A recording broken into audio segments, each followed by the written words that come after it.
నేనెప్పుడు మహిళా పక్షపాతిని. నేను చేసిన కార్యక్రమాలన్నీ ఆడబిడ్డల పేరుతోనే ఆడబిడ్డలకే చేశాను. ఎప్పుడో డాక్రా సంఘాలు పెట్టాను.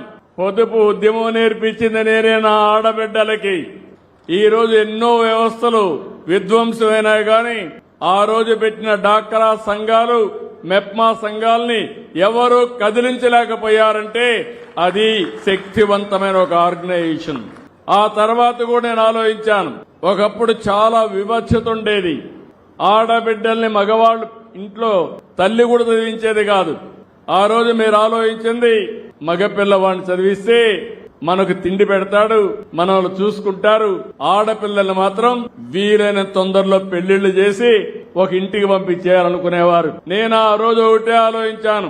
ఆడబిడ్డల సంరక్షణ పథకం పెట్టి అప్పట్లోనే 5,000 రూపాయలు బ్యాంక్ డిపాజిట్ చేసి పెద్దయినాక ఆ డబ్బులు ఉపయోగించుకునే కార్యక్రమానికి శ్రీకారం చుట్టాను.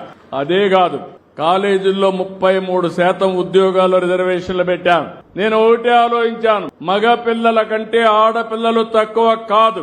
తల్లిదండ్రులు బిడ్డల్ని సమానంగా చూసుకోవాలి. ఆ స్ఫూర్తితోనే ఈ రోజు ఎంతమంది పిల్లలుంటే అంతమంది పిల్లలకి తల్లికి వందనం ఇచ్చాం. ఓసారి మనం చేసే కార్యక్రమాలు ఒక చరిత్రకు శ్రీకారం చుడతాయి. అదే నేను ఒకే బిడ్డకిస్తే ఒకరు మాత్రం చదివిస్తారు. ముగ్గురిని లేకుంటే నలుగురిని ఈరోజు నేను చూస్తున్నాను.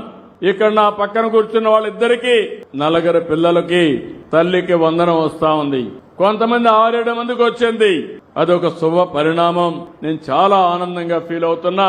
ఎంతమంది పిల్లలుంటే అంతమందికి తల్లికి వందనం కింద డబ్బులు ఇవ్వడమే కాకుండా పూర్తిగా వాళ్ళని చదివించే బాధ్యత, నాణ్యమైన విద్య ఇచ్చే బాధ్యత ఈ ప్రభుత్వం తీసుకుంటాం.